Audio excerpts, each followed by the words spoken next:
All right, let's go ahead and get started. Welcome, everybody. Thank you so much for joining us for the CalNEW webinar series. This is our third webinar, Community Collaboration and Social Services for Newcomers. We have three social sector leaders here with us today to talk to us about their approaches to serving our newcomer youth.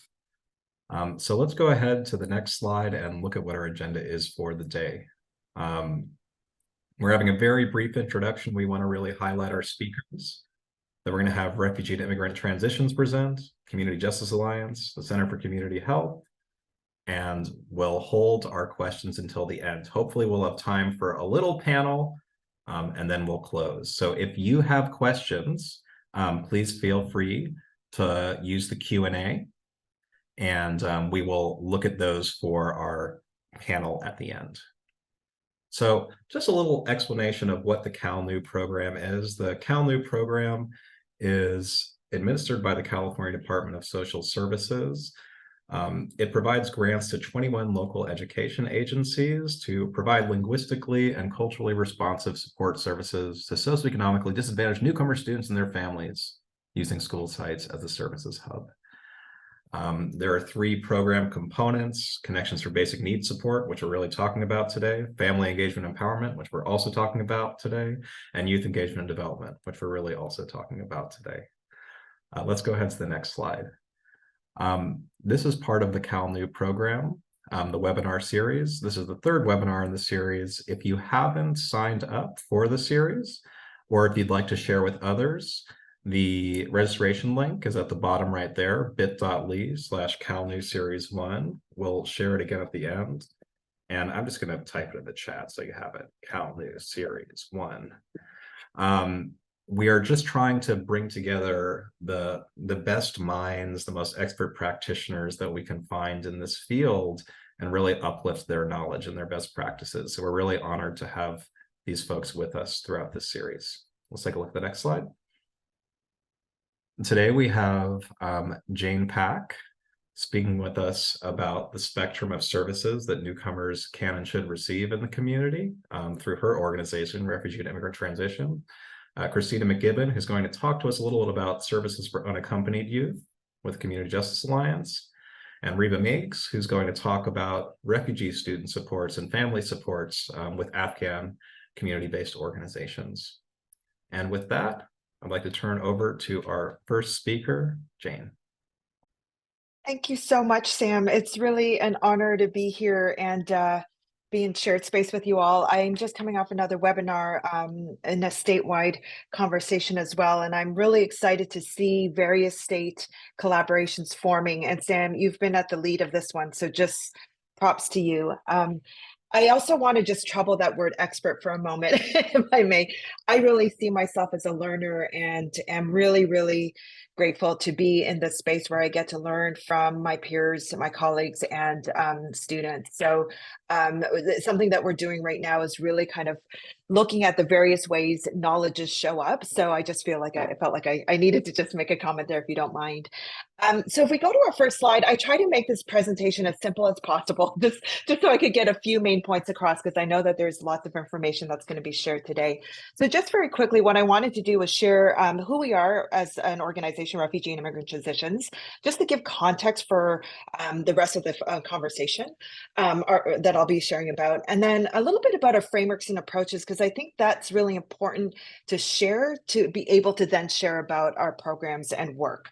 I want to close with just a few reflections, maybe even an action, and a few resources. So to start, I'd like to share about our mission. Our mission is to welcome and partner with people who have sought refuge, employing strengths-based educational approaches and community supports that may thrive in our shared communities.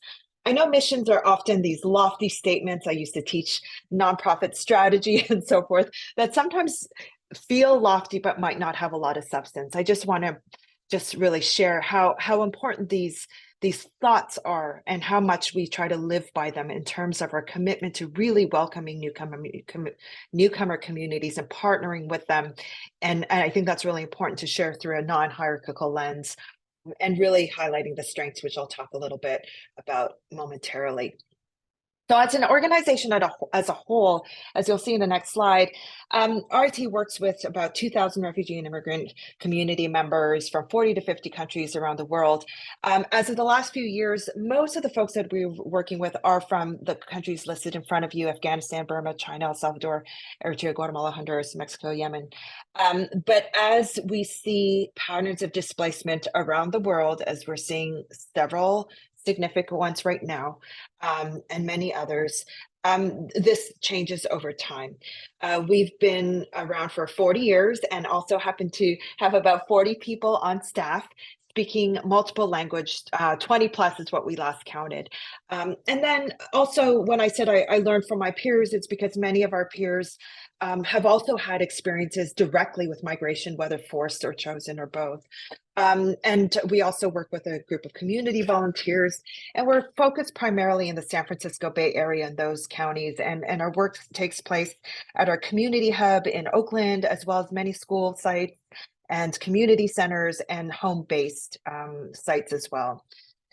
So in terms of our, I wanted to drill in a little bit more about the diverse journeys and experiences. And I know there have been other webinars that speak to various different elements of newcomer youth, but this really kind of, I think, is important to the work that we do in particular. So I just wanted to lift that up, which is that how important we feel it is to humanize the entire experiences and seeing people as whole people, as well as the diversities they bring.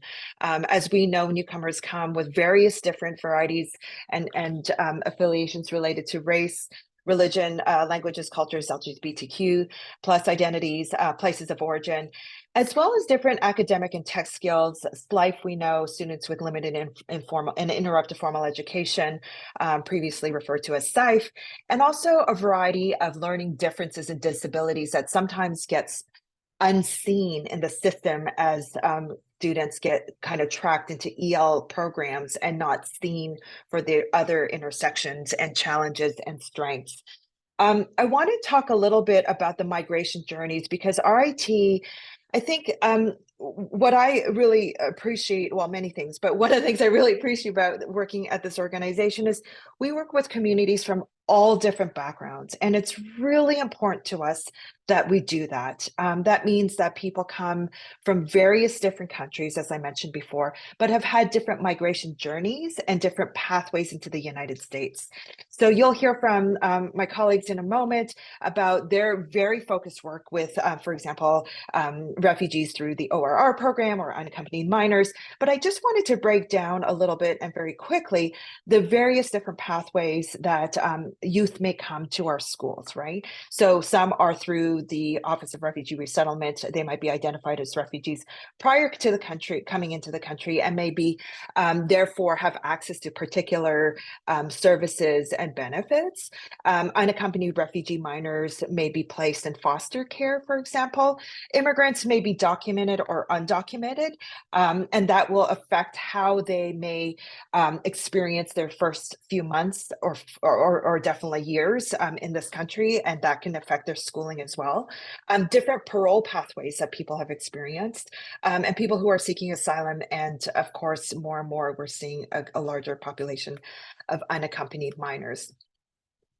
Why this is so important is that when we're in school settings or in community settings, that we are cognizant and aware of these different contexts, because it might mean different things in the material lives and day-to-day experiences that newcomers have. So our frameworks and approaches are really about respecting and learning about these students' cultures and their migration and educational journeys. As I mentioned, we have a very multicultural, very diverse staff, many from the countries of origin with whom we work as well. We're very community-centric, meaning that we're not only just working with individual students, but also working with families and communities as a whole. Our new acronym is We Be Jedi, which is, we've seen lots of acronyms around DEI work, Jedi work, so on and so forth. And as we were talking as a group, as we're trying to grow and deepen our work in this area, we're thinking, well, we got to include welcome and belonging, because that's so integral to what we do. So We Be Jedi is welcome, belonging, justice, equity, diversity, and inclusion, with a little bit of humor. And we're very strengths-based and context systems informed. That means that we see and identify and try to lift up the strengths that people bring, but we also identify the challenges, perhaps individual, but also systemic, that newcomers face as they navigate their experiences here in the United States, but the Bay Area in particular, especially in school settings, right, for our youth programs. We acknowledge that languages are a form of knowledge. Often within educational settings, we try to get students to English language proficiency, not recognizing that they have lots of knowledge that come with the languages and the cultures they have been brought up with. And then through those frameworks of language and multilingualism and so forth, we are able to kind of create spaces to then access the English language and the various other things that come along with that. Trauma informed, but also wellness focused. We have very specific wellness related programs, but we're also thinking about wellness as a whole as we look at and work with communities as a whole, as I mentioned.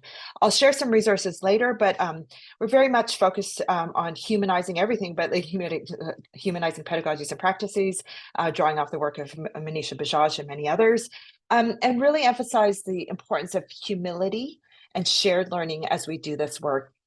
We're finding that this is really important as we're entering, conversations with different school districts and different school settings where people have been experts at what they do for a very long time, but perhaps new to working with newcomer communities, and that it's okay to not know everything, that it's just, a part of our own learning and collective work as well. Our work is research informed, and more and more where we're leaning is research informing. So we are setting up a community research practice based on our 40 years of experiences to then capture knowledge and then present and share that with the larger community. In terms of more of our services, our program, our next slide shows, and I have to really thank Kajal Shahili, who many of you may know, who put this together, which is a really holistic framework that I think encapsulates today's sort of topic, which is how to work with community partners, how to work in collaboration with organizations outside of the school system, but very much still integral to the lives of students and their journeys. So if we center newcomer students and families in the middle, then there are various ways that of course they intersect with the schooling and education, starting with school enrollment and registration. I'll talk about a few of these bubbles a little bit more in the next few slides, but I'll highlight them right now in its entirety. Family engagement and education, the first day of schooling and orientation, all those challenges that we may not think of if we were sort of brought up in the present systems, case management and support groups, targeted newcomer after school programs. We also have in-class day programs, community leadership initiatives, in class, as I mentioned, language support, as well as academic support, and community events and celebrations. And as you'll see in sort of the outside circle, there's a lot of advocacy that we're starting to gear up on. And I, again, thank Sam Finn and all the work that you're doing, recognizing that the work that we're doing needs to go beyond the classroom, the school, the district. It needs to reach the levels of policy. It needs to reach the levels of funding mechanisms, so forth, so that we're streamlining as well as looking holistically at how we interact with students. So more particularly, the next two slides are more sort of a list, and I apologize for the heavy text. As I mentioned, school enrollment and orientation, I just want to highlight some of the challenges that we have experienced in the past. While this might seem like a simple process, it is something we really bumped into as a challenge after the mass evacuations from Afghanistan, where we were trying to enroll many students, Afghan students, in different places, and really bumping into a lot of systemic barriers. I'm trying to mark my time. I think I'm going to go through these slides a little quickly, but if it comes up in questions later, happy to address it. As I mentioned, we do a lot of in-class support. We also provide home-based virtual one-on-one tutoring and mentoring. And this is really important because it's a relationship, a trusted adult that students get to connect with and often become very close, almost like family members with. Not always, but beyond the typical tutoring relationship, perhaps. After school programs with wonderful partners such as Scott Soccer Without Borders and Art Together, love to always lift them up. Community navigation and sort of outside school contexts like job skills. We had a recent training with barista training with 1951 Coffee, which is a local refugee focused and refugee training and refugee serving coffee shop here in the Bay Area. Wellness, which I mentioned, restorative practices, which is something that has been really necessary in new places that haven't been familiar as to how to work with diverse newcomer communities, and sometimes may contribute to conflict between groups rather than supporting synergies and mutual support. And then youth leadership. In the next slide is really just sort of a nod to the work that we do in connection to families and communities, recognizing that sometimes youth come with other members of families, and perhaps a parent or an older sibling or an aunt or an uncle or an older cousin may need or want access to an English class. So we'll definitely connect them. Some of them are ours that we offer, or partners. Case management, access to public benefits and community resources, technology access. And I think in school settings, this is something that when Pierre mentioned about how, you know, in school settings, we've got all these different ways of communicating with families, right? It used to be in newsletters, but now we have text and WhatsApp groups and various different platforms. And what if you've actually never had exposure to these different technologies in the past? And it can be quite confusing. And so something to think about, especially for communities who come from oral only languages. And then providing also support groups and workshops for family members, community spaces, and working with community leaders. The next slide, this is really an important nod to the importance of the larger ecosystem and working with partners. We don't do any of this alone. We are so grateful for not only our partners, but the collaborative and collective focus of our partners, because we cannot do this together. And as I stated at the very beginning, really seeing a push to create these statewide networks, again, not just AmFin and California Together and others, in really pulling us all in this webinar together. So working with schools and districts.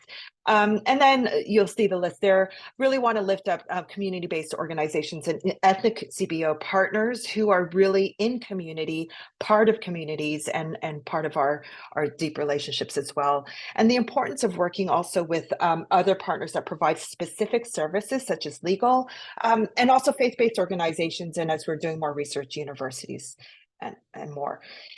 Final sort of reflection in terms of our own responsibilities, perhaps, and resources, just recognizing, first of all, that the state of the world, maybe it was always like this, maybe it's transforming, maybe it's changing, but we are identifying, or maybe we're more in tune with or acknowledging more the diversity of student journeys and experiences and the changing demographics in this country and the state and our counties and so forth.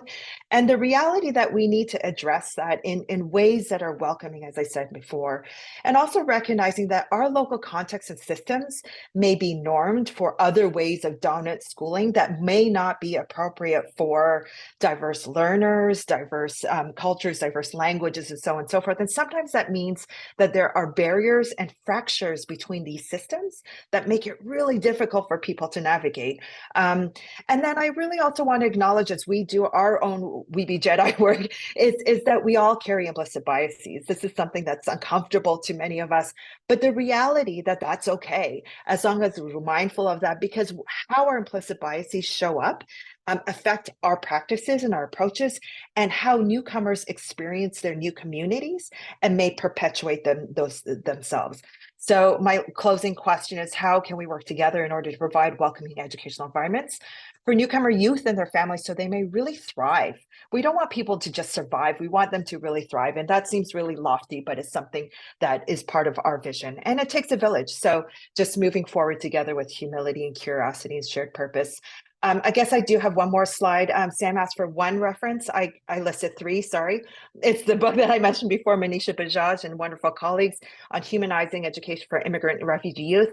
I'm so thrilled that RIT, a few of us just published this article, Refugee and Immigrant Youth Leaders, Strengths, Futurity, and Commitment to Community, that really talks about possibilities that go beyond sort of this deficit frame lens. But what are the possibilities when we actually create these really important shared learning environments through a strengths-based lens? And then humanizing education, immigration, which is of course immigration-based, but I think provides a lot of wonderful, important context for some of the contexts folks come from.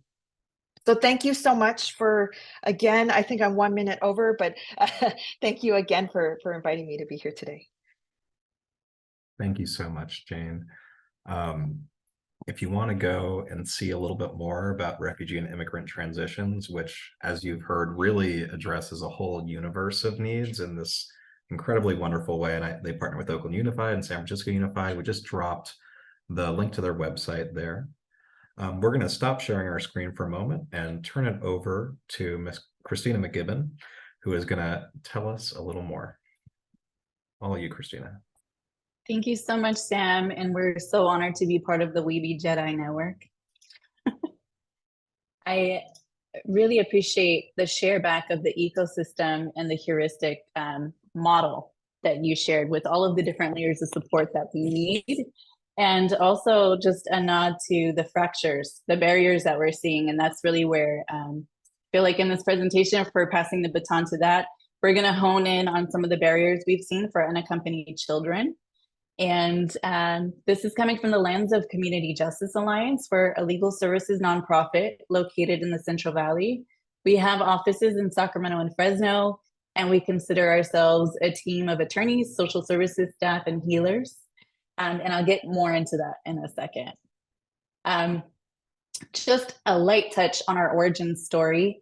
We were founded during a pretty dark chapter in history.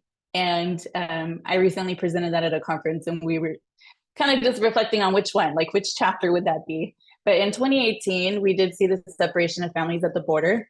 And it was under the guise of the zero tolerance policy, where people who were lawfully coming to apply for asylum were being separated from their children and being asked to voluntarily, I say that in quotes, sign a deportation order so that they would have a chance of seeing their children again. That's what they were told.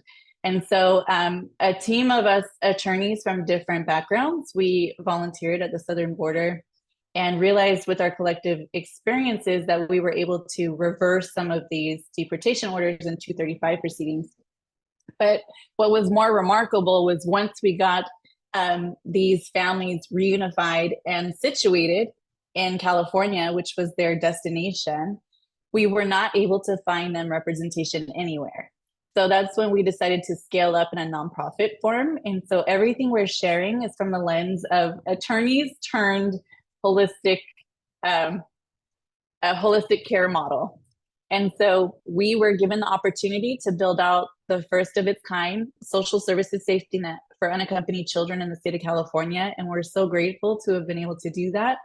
And we just wanted to level set and define who we're talking about, because unaccompanied child might mean something different in the school context. It means something different to Southwest Airlines, and then it means something different to the federal government in the immigration context. So who we're talking about is a child at the time of apprehension who has no lawful immigration status, who is under the age of 18, and who has no parent or legal guardian in the United States that's able to care for them or that has physical custody. And there's quite a bit of process that a child will go through before they're released to our community. So I just wanted to acknowledge this first. At the time of apprehension, they're probably encountering Customs and Border Protection. This is like what we see on the news. There are images of children encountering immigration enforcement officials. By law, they're only supposed to be detained for 72 hours max in CBP custody, and then they're supposed to be transferred to Health and Human Services Office of Refugee Resettlement or our shelter. And this is where they are often vetted for if they have a sponsor somewhere in the United States that they can be released to. That's one option. They could be transferred to long-term foster care. If they turn 18, unfortunately, they would be transferred into ICE custody with adults. There are all sorts of different outcomes for them. But for the most part, what we're talking about are children who are released to sponsors out in California. I was so excited to share this slide with you because Office of Refugee Resettlement just released a memo today that they are piloting this program with a federal identification card if a child is released to a sponsor. That is not something we've been working with. So you can imagine with this page on the left, this is a verification of release form. This is often the only documentation that a child is released with and sent out into the community. And then they're asked to navigate enrollment in school, enrollment in Medi-Cal, all sorts of systems that require generally parental consent as an unaccompanied child. So I just wanted to share with you that this pilot would look like this. We haven't ever seen this document before, but this card would be a possibility that an unaccompanied child in our community would show up with this document. And it has some value in that it does list primary language. It does some of the work for us to kind of get into some background information. Those sponsors I just want to mention are not foster care placements. This is interesting in the social services context because they're not given any sort of financial support in the way that foster care placements would. There's no full guardianship on the state level. So again, it poses some problems, and we'll get into some of the barriers that we're seeing just across different systems for children that are placed with sponsors who are non-parents. And then also the sponsors themselves are often newcomers or undocumented. And so there's a lot of fear about encountering systems or enrolling a child in school or trying to approach a medical system. Enrollment in Medi-Cal, is that going to somehow trigger public charge or some sort of outcome for them? I just wanted to take a moment to address the data, because in 2014, this was really the time, really there was foresight in California. This was the time that California was investing in legal services support for unaccompanied children specifically, because children are not entitled to a government appointed attorney while they're in deportation proceedings. So there were 3,629 children when that was occurring in 2014. Now we fast forward to 2023, and we're looking at fiscal year 2023, 11,121 children. So we're seeing quite the increase. And if this holds, that's a significant number where we really need to work together to create these support systems as a collaborative. So just to take a look at the demographic that we're generally looking at, and this is helpful, especially if you're a school district and you're not asking for immigration status, which we don't want in the state of California. There are certain proxies that could be helpful. One was that verification of release form. If a child is coming with a verification of release form that we saw, where they're being released to a sponsor, then we are confident that that is an unaccompanied child who was released from a federal immigration shelter. Generally, the age ranges that we're seeing are broken out. So if you're looking at a K through 12 setting, it's roughly a third for under 14, 15 to 16, and then 17 up until 18-year-olds in or custody, with almost half of them coming from Guatemala. We're also seeing a heavy increase in entries from Honduras and El Salvador. So if you are interested in learning about what's driving children coming from these regions, or maybe why their families are being separated along the way as they're fleeing for safety, these are some countries that you can do some research on. But El Salvador and Guatemala are in the top 3 in the world for femicide. So that's often, we're seeing that.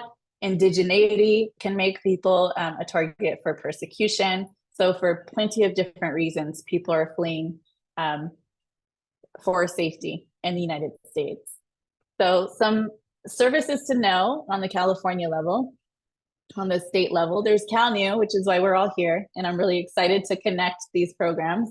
We're coming from different pilots, and so opportunities for youth, I mentioned at the top, that is a social services safety net, first of its kind for California and for elsewhere. So we're really looking to create a model of how we can create support networks for newcomers. There are the legal services projects. This is attorneys who are funded, so children aren't dropping out of school, which we were seeing for quite some time in the Central Valley where we practice, dropping out of school and working in the grape field so they can afford private counsel. That way they're not going to court alone and being deported from these countries that they've sacrificed so much to survive getting here from. And then there is the Children's Holistic Immigration Representation Project. That was super exciting for us because this pairs attorneys and social workers. It's a pilot in the state of California. We are a participant of that, and so we could talk a little bit more about that later. And then also there's a program called A7 that helps new asylees and also U visa victims of crime that have pending applications, victims of trafficking, to access public benefits for which they're entitled to, but maybe are not aware. So I did mention that children are not entitled to government appointed counsel. I also wanted to give you a visual of where they have to travel just to appear in court. So appearances in court are mandatory. These are not optional appearances, even the scheduling hearings. And so for our clients in the Central Valley, most of them, the jurisdiction is out in San Francisco. So they have to find a way. We represent 2-year-olds. A 2-year-old will have to find their way to San Francisco to appear in court. And so oftentimes we will be asked to communicate with the school to kind of explain that they're going to have to miss a full day to make that 5-minute court appearance. And so that's something also to be aware of. Court is very difficult without substantial support. So I'm going to share some resources so that if you are to identify some unaccompanied children in your school district, you know who to pair them with so that they can at least get some support through those funded programs. I wanted to talk about what it looks like if you were to refer a client to a program like the ones I mentioned at Community Justice Alliance. So this is our friendly team. We really try to distinguish ourselves from the federal contractors who are calling and issuing kind of a script. Like these are general guidelines that you need to know upon release. What we wanted to do was distinguish ourselves immediately as a success team. And so we do have a team that will conduct a home visit, not in an investigative sense, but just to assess what people need. Our team delivers a welcome basket. It has hygiene products.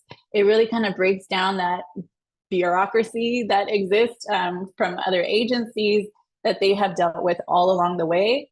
And then we're able to get a sense of what their immediate needs are and also talk to them about this long-term support for legal services. So we can meet the short-term and long-term solutions that we're hoping they'll be open to. So we are not mandated reporters. I just want to mention that because if we're under a legal structure and not mandated reporters, if they haven't enrolled in school, we're not automatically reporting them to agencies. That has helped us mediate quite a bit. Something that I wanted to mention on this webinar is that many of our youth are coming with severe financial pressure. There is an economic burden. If there was a coyote who brought them here, they are often threatened with their life or their family's lives if they're not paying them back. So imagine being a child and entering the United States with that threat. If you're really having trouble enrolling in school or accessing systems, at some point you may self-select out to go work. They're not documented and they're not work authorized. So that means they're probably going to enter an exploitative work environment. So this is all something we could kind of unpack at that stage, just at the welcome stage, and kind of assess, what it is that they really need in their household and what solutions we can create that might be creative without reporting them. The social services team has been noticing trends with children coming with medical debt because the Medi-Cal system is not recognizing them outside of the foster care system and living with a non-parent. And so just getting them the Medi-Cal that they are eligible for has been a difficult kind of breakage that we were talking about earlier. Transportation support. We have someone that is able to download a bus app and show them when the next bus is coming, ride the bus with them so they know how to get to significant locations to them, and really facilitate like the navigation of being a newcomer and learning your environment. That's been helpful, but building community has become the heart of the program. And so we have a youth mentor who developed a curriculum where every single week she was connecting unaccompanied children. Excuse me. And again, we serve the Central Valley 9 counties. So she was connecting unaccompanied children across 9 counties with each other once a week. And there would be a lead journal prompt. And it's infused with cognitive behavioral therapy, which is the rewiring of your brain to be strengths-based. We acknowledge there are huge structural barriers for these children. But in the space that they need, we're creating a safe, positive space for them every week.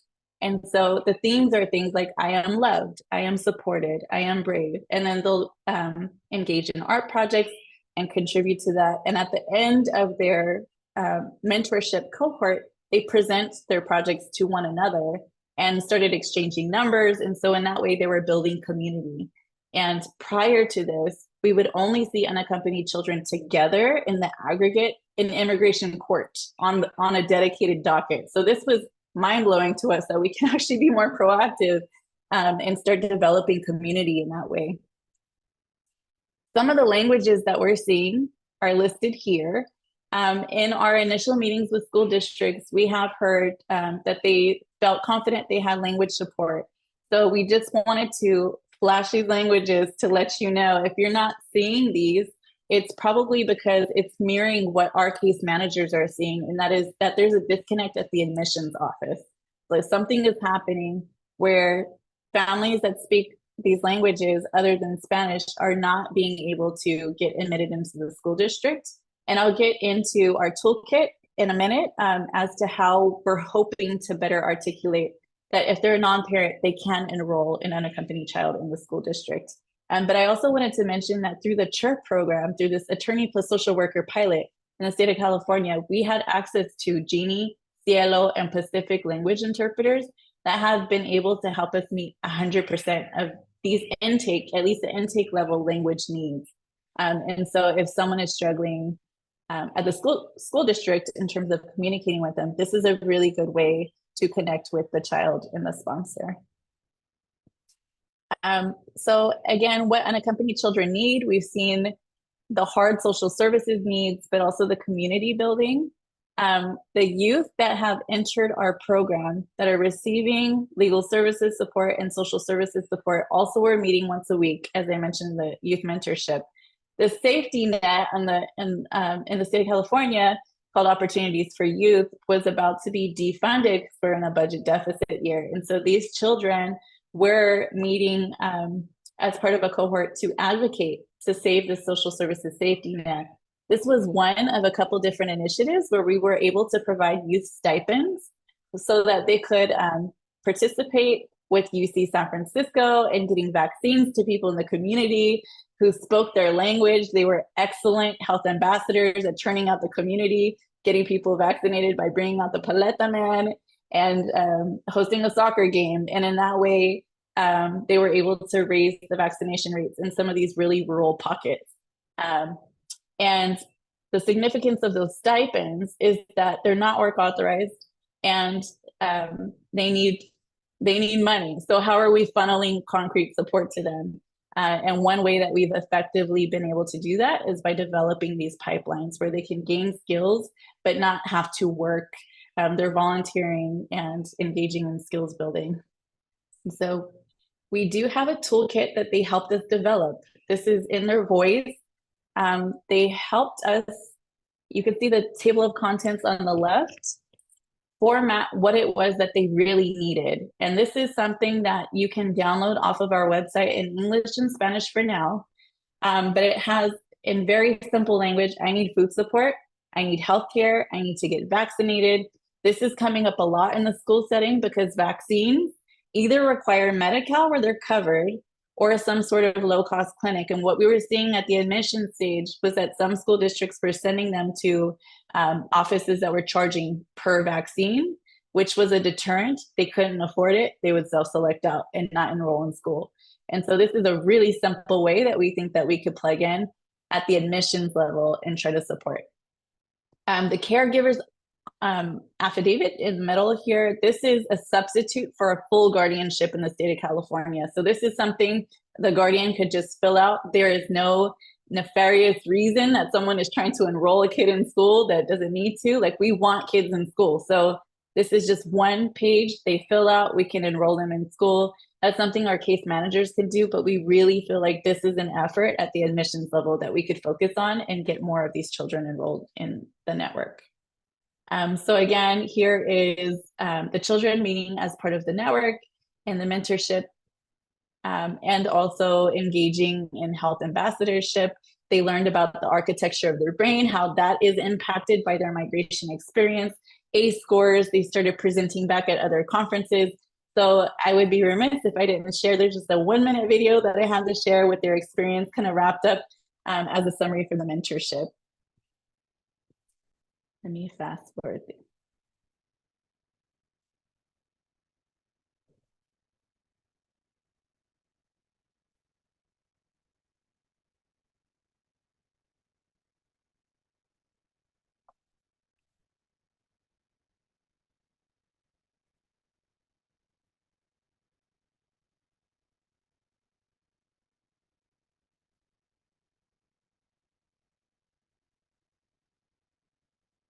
I think we might be missing sound right now, Christina. Oh.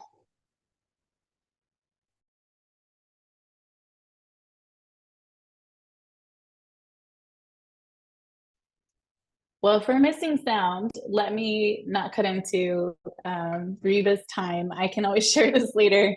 But yeah, I wanted to capture the voice of the youth, and he's saying, upon entry into this country, I really felt like a chicken trapped in a cage. And we're hearing this a lot. There's bullying at school. They feel isolated. They don't have language support.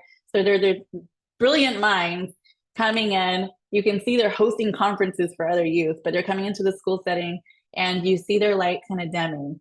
And so this image of like a chicken in a cage, the mentorship built that connection that kind of opened the door, and that was something that he wanted to share back. So I'm sorry that I botched the sound sharing, but that is, it was important to us to bring them into the room. So just to recap, admissions office supports, we're hoping that there can be welcome packets, including the toolkit that we shared.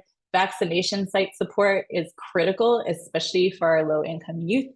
And then flagging language support early on, and recognizing that many of our youth are coming having been persecuted for being Indigenous. So they may not be coming and saying like, no, I don't speak Spanish as my first language.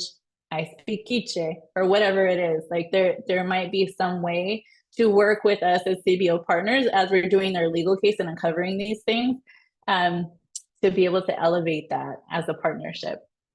Post admissions, we're really hoping that we can come with some resolutions. I didn't even put mental health on here, but that's like 2024 effort possibly that we could unpack. But bullying, food insecurity, disciplining children without the behavioral supports that they need, building out this community building, some sort of stipend program where they can plug in and have some vision of the future, even not being work authorized while we work out their immigration status. And then social services partnerships. We have for you here opportunities for youth providers in your region. And this QR code will help you pop up any legal service providers that specifically are funded to represent unaccompanied children in the respective courts. So we're hoping that you could take these tools and be able to use them tomorrow. And they're wonderful. And thank you. And please contact us if you have any questions about the toolkit. We would love to get it into admissions offices and to meet with schools about how to better support unaccompanied children. So we be Jedi. Thank you.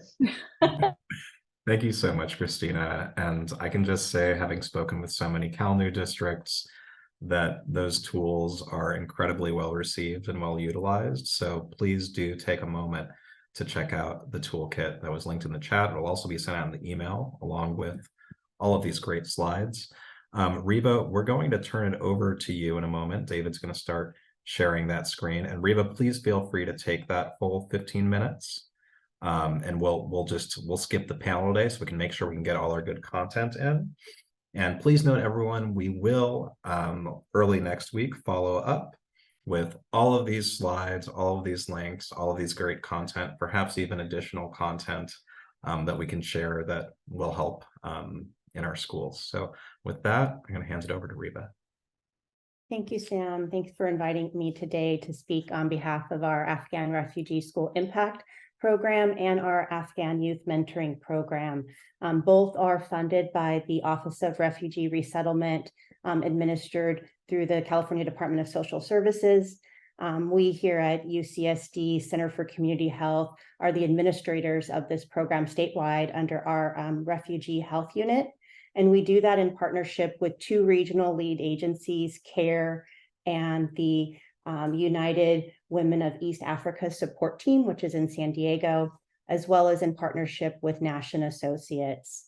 I do want to echo before I get started what Jane said in the sentiment as being a learner, both in this context and also just in the administration of our program. We do a shared learning, shared leadership approach. I'll talk a little bit about our model, but we use a community-led transformation model, which is very similar to collective impact, but very co-designed with our community. And I'll talk a little bit about that later. All right. The goal of our program, first and foremost, is to help assist and help Afghan youth and families succeed as they integrate into our country. We're focusing on newly arrived Afghan youth and families, and so we have a kind of a narrowed window where they've either arrived on or after August 1st, 2021. And so we're looking at supporting them succeed both academically and socially. And we have 5 kind of service or focus areas that our programs are operating under: early child development, family engagement, mental health, which we've heard is definitely needed, and we've seen that, youth mentoring, and then services for school-age children. We also are focusing on capacity building. We operate with about 46 ethnic-based organizations across the state. And so they are the trusted sources in the community, and many of them are operating on a volunteer base. So a lot of what we're doing is also looking at their organizational capacity and how can we support them.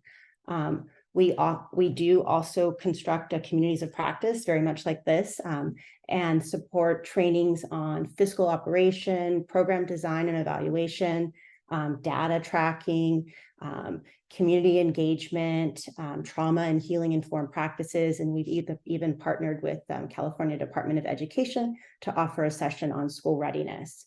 And so if you want to go to the next slide.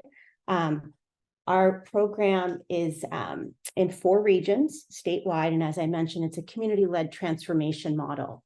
We operate in 4 regions, which is San Diego, Los Angeles, San Francisco Bay Area, and Sacramento Central Valley.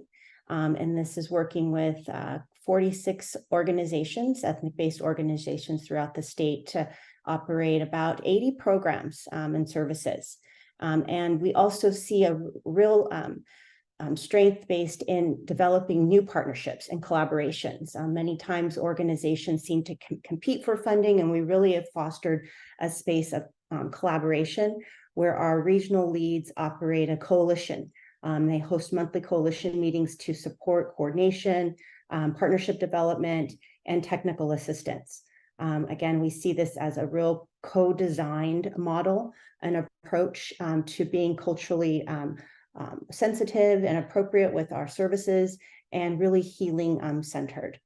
I'm going to go to the next slide. Oh, I just want to mention, we do have a map. So if, as I'm speaking, I know there's going to be some things that are put into the chat, some of our resources and links to our site. So want to just point that out. We have an asset map that we've developed. So that'll be on our website. You can see which organizations we're working with. And there'll also be some fact sheets hopefully shared in the chat, as well as I dive in a little bit into the regions and what their specific activities that they're working on. So our focus areas, as I mentioned, it's co-designed. The 5 focus areas are here, and we've really worked with the organizations to identify, for example, services focused on school-age children. What types of recreational services do the community want? We don't tell them, they identify those. Same thing with youth mentoring. The youth have set their goals, have set a plan for their own progress, whether it's going to be job or college. So they really are guiding how they're being mentored and supported by their peers. Early childhood development services. We've even partnered with folks that bring in additional resources that we see. Sometimes it's diapers, sometimes it's clothing that we're also able to offer. We know within the cold weather, we've looked at doing winter essential drives and being able to offer blankets and coats, things of that nature, really trying to meet the basic needs of the families in any way that that comes up from the community. It's based on the community needs, and again, it's identified by those trusted leaders in the community. Next slide. Our program is operationalized at 3 different levels. Clients are able to receive individual support. So sometimes they come into a community-based organization and they need more of kind of what Christina mentioned, navigation. So they're kind of a resource navigator, and that's providing kind of one-on-one support. We also offer group services that's seen in our youth mentoring program, but also with counseling on mental health. We have family support services. We have parenting workshops in our early child care domain. And then our ethnic-based community organizations have partnered together to offer large community events and community services. This could be a backpack drive or a health fair of that nature. And all of them have gone through training with our team to onboard the families, identify eligibility, and collaborate with the space that we've created for them through Basecamp. It's a communication platform where they're able to share resources and calendars of events so that they can support each other and essentially leverage as much of the services that they can, so they can kind of provide a kind of a holistic approach to the families and the clients in need. Next slide. And so now I'm going to just show you a little bit of our work in action, kind of highlight some of our statewide efforts and the impacts that we've seen with our program, both with our school impact and youth mentoring. And then what I'll do is dive in a little deeper to each region to get to learn about what each of the regions are working on and some of the outcomes from there. So some of the outcomes that we've seen statewide with our program, we have a goal of reaching about 2,500 families throughout the state. And this program will go until about the end of June of 2024. So you can see we're about, we've reached close to about 2,200 of families so far enrolled in our program. And this includes services from ESL classes to driving lessons for parents, after school tutoring program, mental health workshops, even coordinated home visits, really looking at providing support services for what the family needs. And as we speak about mental health, we've seen a lot of art therapy as a tool to kind of have that healing approached way of working with youth and families. And then if you go to the next one, our youth mentoring program as well. Again, it's peer-to-peer. We're trying to reach about 200 or so youth throughout the state, and we're about at 160 or 70 so at this point that have been engaged in our youth mentoring program. These are after-school programs or field trips. Some of the things that they've done, and part of this have taken college tours, and I'll talk a little bit about that later. But the services are essentially a wide variety of services being offered, but really are tailored to what the youth have identified their needs are and what they would like to do and how they'd like to be engaged. So just diving in a little deeper to each region so that you can see the work in action, and then also some of the agencies that are in the region. We've co-designed outreach materials together with the coalition members. And so you'll see on the right-hand side, there's a list of agencies. There's a fact sheet. Every family received a welcome letter and then a fact sheet for their region that highlights the agencies that are in that region and contact information for them. So in San Diego, we have 11 partners that are offering about 20 different support services and have reached over 650 families. Some of the offerings that have happened in San Diego that we just want to uplift and highlight, they've hosted movie nights.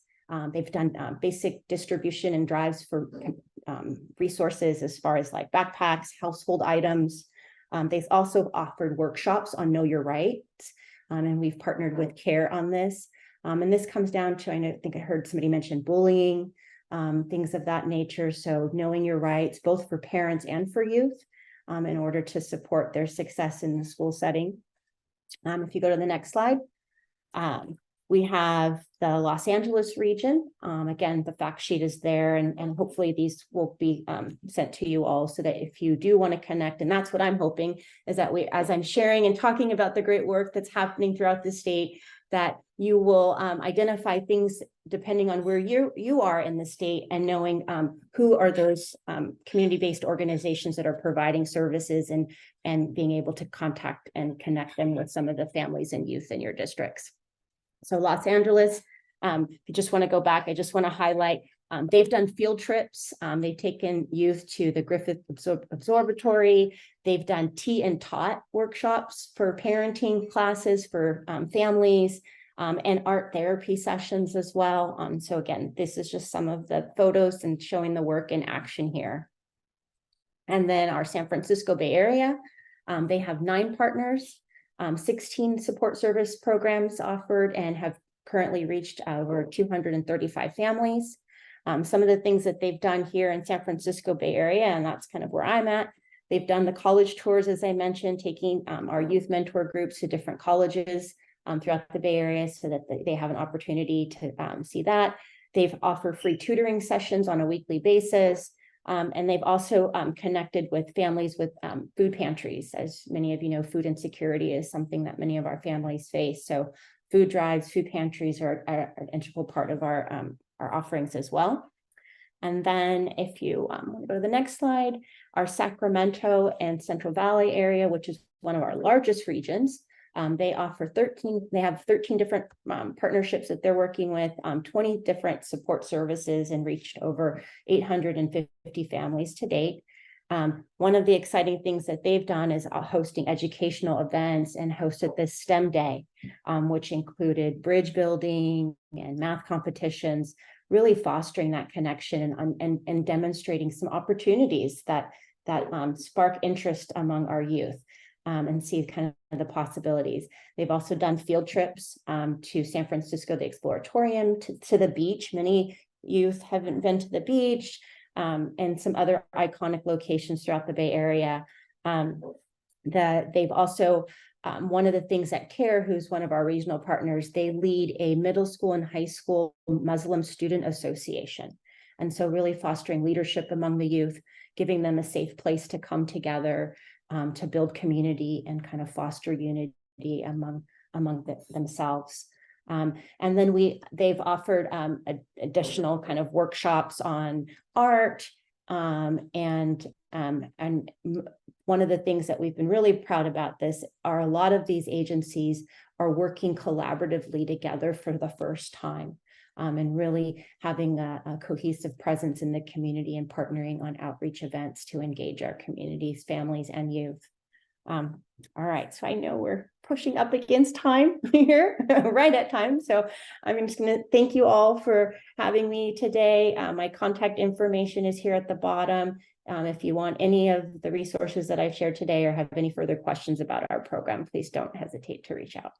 Thanks, Sam and team. Thank you so much, Reba. The incredible work that you all are doing in connecting all of these organizations and resources with family and youth is just, it's staggering and exciting. And I'm so excited that we can send out all of those regional fact sheets to everyone here and everyone who couldn't come as well, but is registered. So look out for those in your emails on Monday or Tuesday next week.